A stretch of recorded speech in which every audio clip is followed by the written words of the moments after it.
Proverbs 22:29 says, "Seest thou a man diligent in his business? He shall stand before kings. He shall not stand before mean men." Hard work pays off. And when a business is run correctly and when a nation follows biblical law and ethics, then a man who is a hard worker, a diligent man, will earn promotion and will have the respect of other good men. That's the general idea being taught in our proverb when it says, "Seest thou a man diligent in his business? He shall stand before kings." Yes, there are men who become wealthy by cheating and stealing and lying.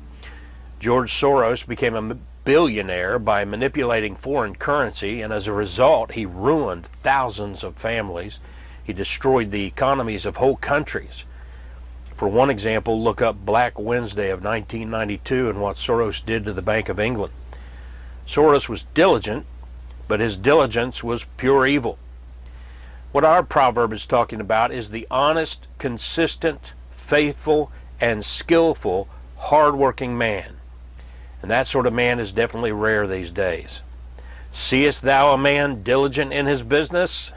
Not too often. Most men are not hard-working. At least that's been my own experience. When I worked in for private companies, most of those I worked with were constantly looking for ways to get out of work. The few that did work hard had a saying about those other people. If he worked as hard doing his job as he does trying to get out of doing his job, he'd get a lot of work done.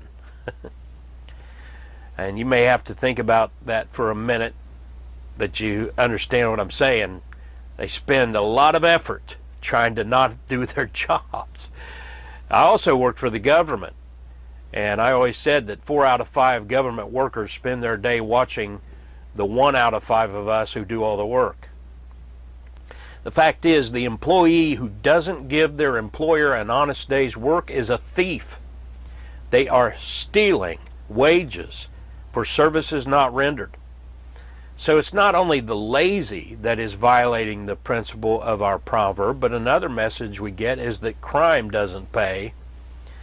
The diligent man is a hard worker, but the thief is the man who steals his employer's time, or the thief that steals his employer's property. That man will at some point be exposed and lose his job in most cases. Laziness does not pay, and usually the lazy, they end up being thieves. I once worked with a guy, he reminded me of Chester on Gunsmoke, played by actor Dennis Weaver. He's a really nice guy, but he's just a real slacker. And he's always just trying to get out of work, just go off somewhere and find him later on.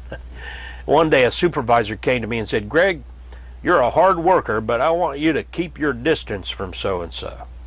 He wouldn't say anything more, explain what he meant, but I respected him, so I took his advice, and sure enough, I came to work sometime later, and I was told that Chester's look-alike had been fired. He'd been stealing and was caught in the act. And that was my experience of our proverb being fulfilled in real life. Seest thou a man diligent in his business? He shall stand before kings. He shall not stand before mean men. But the opposite is true of the man who isn't diligent, the man who isn't a hard worker, the man who isn't a hard-working, honest man. So work hard and stay away from those who don't. That's the good, practical advice from the Word of God found in our proverb. It also is the principle taught in the words given by God to the Apostle Paul in Colossians chapter 3, verse 23. "And whatsoever ye do, do it heartily, as to the Lord, and not unto men." You work as unto the Lord, you're going to work hard, you're going to be honest. And if you please the Lord, then you ought to please everybody else.